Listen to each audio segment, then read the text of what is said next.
Dan ini menunjukkan Mbak, bahwa Allah bisa menjadikan pernyataan musuh agama sebagai alat untuk menolong agamanya.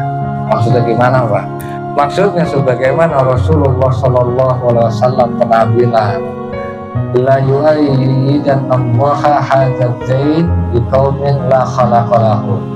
Sungguh, kalau kata Rasulullah, sungguh Allah akan meneguhkan agama ini melalui orang-orang yang tidak memiliki bagian pahala sedikit pun di akhirat. Jadi jangan dikira Pak, Islam ini berkembang cuma karena apa Pak? Cuma karena peran kita orang beriman. Yang enggak. Buktinya kan Pak, sekarang kita bisa dengarkan apa Pak? Dakwah-dakwah, pengajian dari TikTok, dari YouTube, ya kan? Dari live streaming Facebook misalnya. Itu emang punya siapa itu? TikTok, YouTube. Kan punya orang-orang kafir.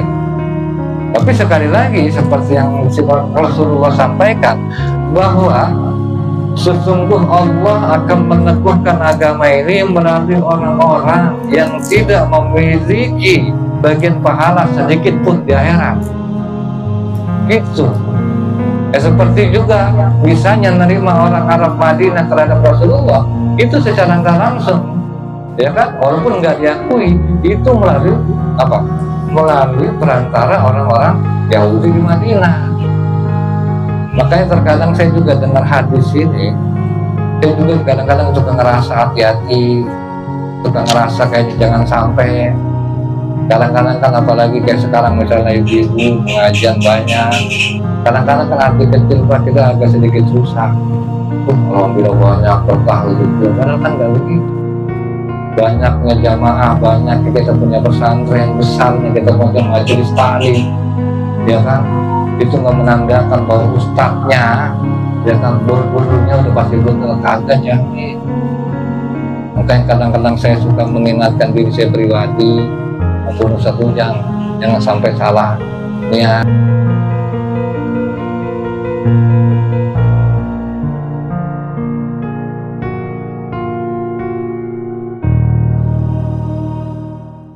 Seperti apa? Ara'aital ladzi yanha abdan idza shalla. Tidakkah engkau melihat orang yang melarang seorang hamba ketika dia sholat? Nah ini, apakah kamu tidak melihat? Ini dalam arti melihat yang sebenarnya. Itu apa? Rasulullah telah menyaksikan, maka menyaksikan bahwa memang ada orang yang melarang seorang hamba ketika sholat. Ini secara zahir.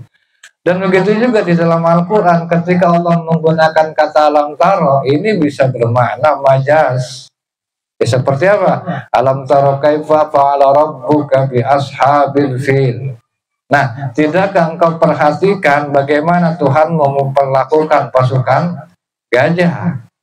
Nah, padahal kan masalah kejadian apa-apa, pasukan gajah ini Rasulullah belum lahir. Belum lahir, udah lahir, cuman masih bayi. Karena Rasul kan lahir di tahun gajah. Tapi Allah bilang alam taro, apakah lu nggak ngelihat Muhammad? Kan begitu. Maka ini apa? Maka makna alam taro di sini, tidakkah engkau diberitahu? Artinya begitu. Atau tidakkah engkau mengetahui ketika Allah menggunakan alam taro yang dalam bukan makna secara harfiah, begitu Pak. Dan begitu juga di dalam ayat ini, alam tara ilal ladzina utul nasibam minal kitab. Nah jadi Pak, ayat ini turun yaitu apa? Ketika Rasulullah hidup sejaman dengan sebagian orang Yahudi, yaitu di mana Rasulullah melihat bahwa mereka orang-orang Yahudi yang diberikan kepada mereka kitab, apa yang diberikan kepada mereka kitab, tetapi apa? Mereka menjual kebenaran dengan kesesatan. Jadi alam taro yang dimaksud di dalam ayat ini Pak, itu alam taro dalam arti yang sebenarnya. Karena Rasulullah menyaksikan bahwa orang-orang yang diturunkan kepada mereka kitab, yaitu orang-orang Yahudi, itu Pak menukar kebenaran dengan kesesatan. Rasulullah tahu, Rasulullah melihat begitu.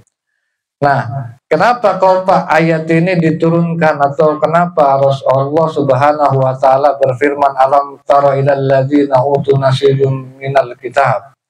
Nah, jadi Pak, karena mereka orang-orang Yahudi itu mendurhakai daripada kenabian Nabi Muhammad. Nah, yang perlu kita sama-sama ketahui Pak, bahwa namanya kenabian itu Pak, rangkaian yang berkesinambungan dari mulai Nabi Adam sampai Nabi Muhammad, itu satu rangkaian gerbong Pak. Nggak ada satu nabi dengan nabi yang lain itu berbeda, nggak ada. Jadi semua nabi dari zaman Nabi Adam sampai ke Nabi Muhammad itu semuanya merupakan satu rangkaian berkesinambungan, satu rangkaian gerbong. Cuman bedanya yang namanya Nabi Muhammad ini Pak adalah gerbong terakhir.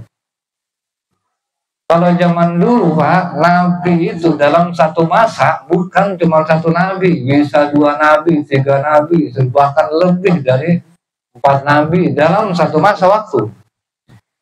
Seperti misalnya Bapak tahu Nabi Ibrahim.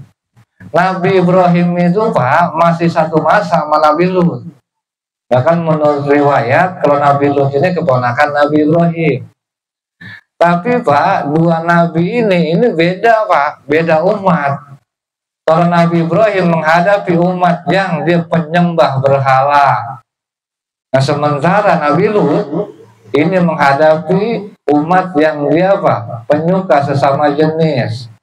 Yang juga kerjanya suka ngerampok tamu yang masuk ke kampung dia. Artinya Pak, beda umat, beda kelakuan. Gitu. Beda umat, beda kelakuan. Dan setiap nabi sebelum Nabi Muhammad itu diturunkan sesuai dengan kelakuan umatnya masing-masing. Nah, kalau Nabi Lut spesialis ngadepin orang-orang kaum Sodom. Nah, kalau Nabi Ibrahim spesialis ngadepin orang-orang yang penyembah berhala. Nah, yang jadi pertanyaan, kenapa kok Nabi sebelum Nabi Muhammad diciptakan Pak atau diutus di tempat-tempat yang berbeda, bahkan dalam satu waktu bukan cuma satu Nabi, ada beberapa Nabi seperti saya contohkan Nabi Ibrahim, Nabi Lut. Nah, sementara kenapa kok Nabi penutup ini cuma satu, bahkan sampai hari kiamat? Nah, ini Pak, kalau Bapak mau mengkorek hikmah, ini ada hikmah yang saya baru tahu, menakjubkan juga sebenarnya. Nah, jadi Pak, yang pertama, karena risalah Nabi ini Pak udah final, udah sempurna, yang mana mencangkup untuk seluruh umat manusia sampai akhir zaman, itu pertama. Yang kedua Pak, ini yang menurut saya menakjubkan, zaman sekarang Pak, perkembangan zaman seperti kemajuan transformasi, transportasi, komunikasi, ini kan sudah menjadi apa Pak?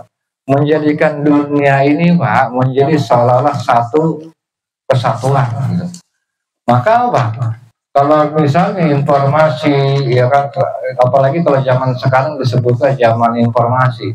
Jadi segala berita yang ada di Amerika pada detik yang lalu, maka apa? Di detik kemudian sudah bisa sampai ke Indonesia. Itu zaman sekarang Pak. Kan gitu.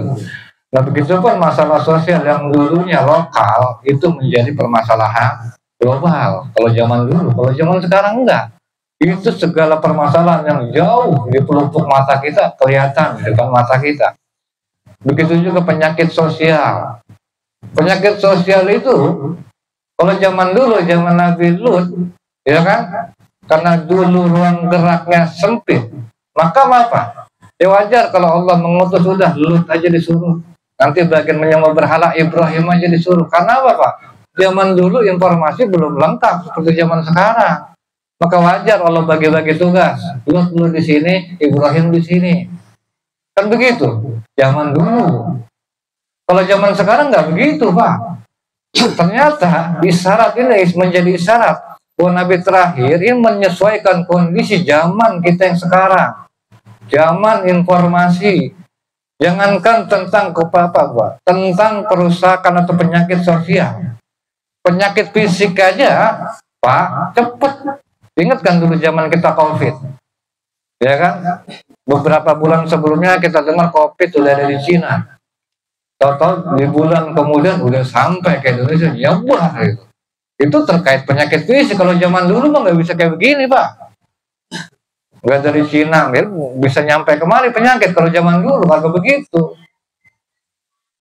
Gitu makanya wajar.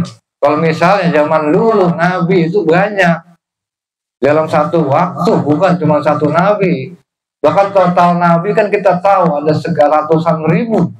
Sementara Rasul itu ada sekitar ratusan, 300-an. Sehingga wajar mungkin dalam satu waktu itu ada banyak Nabi. Begitu. Dan juga Pak, karena manusia ini kan telah menyatu, maka diperlukan satu risalah yang juga menyatukan. Bukan lagi risalah yang terpisah untuk tiap kaumnya. Kalau misalnya kita bayangin Pak, di Cina ada nabinya misalnya, ya kan? Di Indonesia ada nabinya, di tiap daerah ada nabinya, apa nggak jadi keder ya? Ajaran mana yang kita pegang? Kan padahal permasalahan kita sama, penyakit sosial kita sama. Makanya wajar kalau pada akhirnya Nabi terakhir cuma satu, dan itu sampai hari kiamat. Begitu Pak. Nah oleh karena itu Pak, Nabi Muhammad adalah Nabi terakhir. Dan risalah Islam adalah penutup segala ajaran kenabian, mencangkup segala kebutuhan manusia sepanjang masa. Sekarang Pak, kita mikir aja dah. Kita ngaji tafsir kan udah lama ya Pak. Bukan cuma setahun 2 tahun, mungkin sampai 5 tahun lah. Sekarang Bapak mikir aja dah.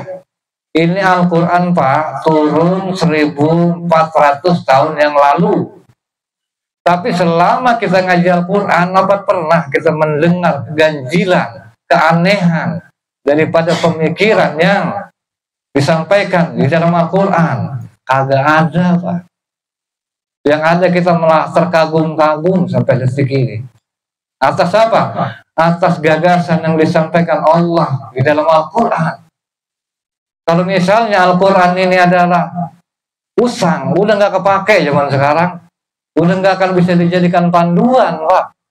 Tapi kenyataannya, walaupun Al-Quran turun 1400 tahun yang lalu, tapi detik ini sampai hari ini kita ngerasa bahwa petunjuk yang disampaikan Al-Quran ini masih relevan, masih sangat sesuai, masih sangat menginspirasi, masih sangat menjernihkan pemikiran dan pemahaman kita, kan begitu. Nah, artinya Pak, kesimpulannya artinya kan dengan demikian batas wilayah-wilayah itu udah sirna, nggak kayak zaman dulu. Maka wajar kalau misalnya yang namanya Nabi terakhir itu satu, petunjuknya juga satu, begitu Pak. Nah terus, maka Bapak, karena satu ini Pak, maka Allah mengambil perjanjian dari nabi-nabi sebelumnya. Nah jadi begini Pak, karena Allah udah nyeting nih, ibaratnya settingan Allah, Nabi terakhir ini nanti itu cuma satu, ini settingan Allah. Maka gue pengen nabi-nabi yang ada nih sebelum Nabi Muhammad udah diwanti-wanti. Ibrahim, lu bilangin sama umat lo, lu kasih kabar nanti akan ada nabi terakhir. Isa, lu bilangin juga mau lo tolong sampein ke umat lo, oh nanti di zaman akan ada nabi terakhir. Musa, begitu juga. Musa, lu tolong sampein ke umat lu. Lu kabarkan bahwa nanti akan ada nabi terakhir. Nabi Muhammad, namanya Muhammad. Kalau mungkin dalam bahasa kitabnya kita nggak tahu Pak. Yang jelas Pak, semua berita tentang Nabi Muhammad dikabarkan oleh Allah kepada nabi-nabi yang lainnya, dan nabi-nabi yang lain menyampaikan Pak tentang keadaan Nabi Muhammad itu secara mendetail. Jelas banget, dari mulai tempatnya dikasih tahu. Makanya Pak, kenapa kalau Bapak pengen tahu kenapa orang-orang Yahudi itu Pak pada hijrah ke Madinah? Jadi ternyata Pak, di dalam kitab Taurat itu udah dijelasin bahwa nabi terakhir itu akan hidup dalam kondisi geografis seperti ini, banyak pohon kormanya, begini dan begini. Sehingga orang-orang Yahudi ini kan berharap Pak? Berharap nabi terakhir ini dari kalangan mereka. Nah sementara kan mereka tinggal di Palestina tuh. Nah bagaimana ngakalin supaya nabi terakhir ini lahir dari kalangan mereka? Sementara di kitab Taurat mereka itu nabi terakhir digambarkan yaitu di mana? Di kondisi di Madinah. Akhirnya apa Pak? Dihijrah ke Madinah. Dihijrah ke Madinah Pak. Cuman apa? Pengen menyambut nabi terakhir dan berharap mudah-mudahan nabi terakhir ini dari kalangan mereka. Karena apa? Wajar mereka berharap mereka udah di Madinah kok. Kan begitu logikanya. Nah, tapi nyatanya apa Pak? Nyatanya ternyata nabi yang mereka harapkan lahir dari kalangan mereka ternyata bukan. Ternyata nabi lahir dari apa? Dari bangsa Arab asli, bukan dari orang-orang Bani Israel. Gitu Pak. Itu masalahnya. Makanya wajar kalau pada akhirnya mereka nggak bisa menerima kehadiran daripada Nabi Muhammad Pak, begitu. Dan juga yang perlu kita sama-sama ketahui Pak, bahwa ternyata dulu Pak, ini kita dulu berbicara dulu sebelum zaman Nabi Muhammad. Jadi ketika mereka masa menyongsong Nabi Muhammad, mereka kan tinggal di Madinah. Itu Pak, ketika di Arab itu mereka dakwah Pak. Dakwah juga ngajak orang kepada agama tauhid, ngajak orang-orang Arab. Cuman orang-orang Arab ini kan Pak penyembah berhala Pak. Dia percaya banyak Tuhan. Jadi dinasihatin bagaimana juga kagak denger juga orang Arab, ada bentuk orang Arab. Kenapa Pak? Ya karena dari dulu dia udah nggak kenal yang namanya Tuhan itu satu, Tuhan banyak kalau dia. Akhirnya apa Pak? Ketika orang berantem lah sama orang Yahudi.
Allah bisa menjadikan pernyataan musuh agama sebagai alat untuk menolong agamanya.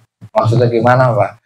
Maksudnya sebagaimana Rasulullah SAW pernah bilang, la yu'ayyidannallaha hadzain biqaumin la khalaqalahum.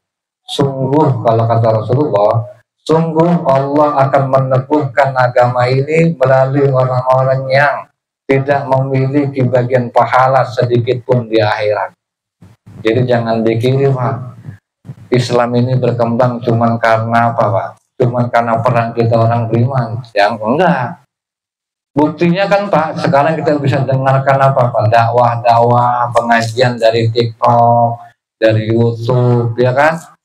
Dari live streaming Facebook misalnya. Itu emang punya siapa itu? TikTok, YouTube. Kan punya orang-orang kafir. Tapi sekali lagi seperti yang Rasulullah sampaikan, bahwa sesungguh Allah akan meneguhkan agama ini melalui orang-orang yang tidak memiliki bagian pahala sedikit pun di akhirat. Gitu. Seperti juga bisanya menerima orang Arab Madinah terhadap Rasulullah itu secara nggak langsung, ya kan? Walaupun nggak diakui, itu melalui apa? Melalui perantara orang-orang Yahudi di Madinah. Makanya terkadang saya juga dengar hadis ini, saya juga kadang-kadang suka ngerasa hati-hati, suka ngerasa kayaknya jangan sampai. Kadang-kadang kan apalagi kayak sekarang misalnya ibu-ibu pengajian banyak, kadang-kadang kan hati kecil, Pak, kita agak sedikit susah. Alhamdulillah banyak berkah itu, padahal kan nggak begitu. Banyaknya jamaah, banyak kita punya pesantren besarnya, kita punya majelis taklim, ya kan? Itu nggak menandakan bahwa ustadznya, ya kan, gurunya udah pasti benar, kagak jamin. Makanya kadang-kadang saya suka mengingatkan diri saya pribadi maupun satu jangan sampai salah niat, jangan sampai kita salah ya niat gitu, Pak. Karena itu tadi, jangan dikira majunya pengajian, majunya pesantren itu sebabkan gurunya, kiainya benar, kagak juga begitu. Dan juga yang selanjutnya, ulaikal ladzina istarau dhalalata bil huda, mereka itulah orang yang membeli kesesatan dengan petunjuk. Maksudnya gimana, Pak? Di sini kan dikatakan huda. Huda itu, Pak, artinya petunjuk. Nah, petunjuk ini adalah barang yang memilih yang apa? Yang memilih yang mereka miliki, maksudnya. Jadi orang-orang Yahudi itu sejatinya punya modal, Pak. Yaitu apa? Huda, petunjuk. Nah, masalahnya mereka menjual petunjuk itu dan membeli kesesatan, ditukar dengan kesesatan dolalah.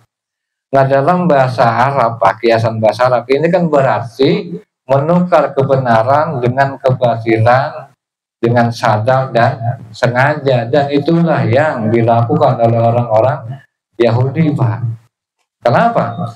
Karena kalau ngomong masalah modal, Pak, ya sebenarnya mereka, setiap kita nih manusia, itu kan udah apa, Pak? Udah punya modal, gitu. Nah, jadi baik namanya di sini kan apa? Dikatakan orang Yahudi itu katanya sebelumnya punya modal, itu petunjuk. Nah, maksudnya gimana? Jadi baik namanya petunjuk itu berdasarkan fitrah manusia, pembawaan alami manusia. Jadi setiap manusia, Pak, itu meyakini bahwa yang namanya Tuhan itu ada, siapapun manusianya, Pak. Kenapa? Karena itu tadi, bahkan untuk meyakini Tuhan itu ada tanpa kehadiran Rasul pun bisa. Gitu. Kalau menurut di sini, menurut Syekh Mutawalli Sarawi, bisa. Dengan apa, Pak? Cukup dengan akal sehat. Ya, sekali lagi, untuk meyakini keadaan Tuhan tanpa Rasul pun bisa. Cukup mengandalkan akal sehat. Maksudnya gimana? Contohnya begini, Pak, seperti yang disampaikan saya Sarawi. Contoh, misalnya, Pak, nih, kita orang yang tersesat di padang pasir, ya kan? Ya, kita orang tersesat di padang pasir. Sampai saking kehausannya, Pak, pingsan, gitu. Pingsan. Nah, ketika pingsan, tahu-tahu bangun kita di kamar, di kasur empuk, ada minumannya, esnya, buahnya, tahu-tahu tuh. Kira-kira yang di pikiran kita apa, Pak? Ini siapa yang menyediakan ini? Kan gitu. Ini siapa yang mempersiapkan ini? Artinya, Pak, itu logika kita aja. Kayak alam ini kan gak mungkin ada ujung-ujung. Jangankan alam ini ada kursi. Ini kursi cakep banget, siapa yang bikin, beli di mana? Kan nggak mungkin ujuk-ujuk ada. Itu secara logika. Jadi untuk mengetahui atau meyakini bahwa ada Tuhan itu nggak perlu. Atau tanpa harus ada nabi juga kita bisa. Tapi sekali lagi, Pak, menurut saya fungsi nabi bukan untuk mengenalkan diri kita dengan Tuhan. Kalau untuk mengenal atau meyakini keberadaan Tuhan dengan akal yang sehat juga sudah cukup. Tapi fungsinya Nabi, Pak, menunjukkan kepada kita tentang petunjuk-petunjuk Allah. Ini nih maunya Allah, ini pengennya Allah, ini yang Allah pengen dari itu tuh begini dan begini dulu. Itu fungsinya Nabi, Pak. Bukan apa? Bukan untuk mengenal Allah. Kalau mengenal Allah cukup Bapak berpikir waras juga. Kita akan meyakini bahwa Allah itu ada. Makanya wajar kalau misalnya orang-orang Yahudi dikatakan mereka menjual petunjuk dengan apa? Dengan kesesatan, gitu, Pak. Dan begitu juga di sini Sesarawi itu mau berkisah tentang siapa, Pak? Tentang Imam Ali. Bahwa Imam Ali pernah ditanya, Pak, apakah engkau mengenal Tuhan melalui Muhammad atau mengenal Muhammad melalui Tuhan? Kalau kata orang yang nanya. Jadi apa? Apakah engkau mengenal Tuhan melalui Muhammad atau engkau mengenal Muhammad melalui Tuhan? Maka Imam Ali bilang apa? Seandainya aku mengenal Muhammad melalui Tuhanku, maka aku tidak butuh Rasul. Maksudnya, iman kepada keberadaan Allah adalah perkara fitrah, Pak. Sudah ada sebelum datangnya Nabi. Maka nggak perlu. Kalau misalnya, kalau kata Imam Ali, kalau gua beriman atau mengenal Muhammad melalui Tuhan, maka aku tidak butuh Rasul. Begitu. Dan selanjutnya apa? Ya kalau misalnya gua mengenal keberadaan Tuhan melalui para Rasul, sudah sebelum datang Nabi. Jadi jawabannya apa? Yang mengenal Allah ya karena Allah kenalkan. Setelah itu Allah memperkenalkan Rasul. Jadi cukup dengan akal sehat kita bisa mengenal Allah, begitu, Pak, maksudnya. Dan juga kesimpulannya bahwa fitrah manusia itu, Pak, sudah punya petunjuk. Jadi mereka itu nggak buta. Dan Rasul juga sudah memberitahukan bahwa Tuhan itu ada untuk menyampaikan perintah dan ajarannya. Dan juga yang selanjutnya yang terakhir yaitu dolar.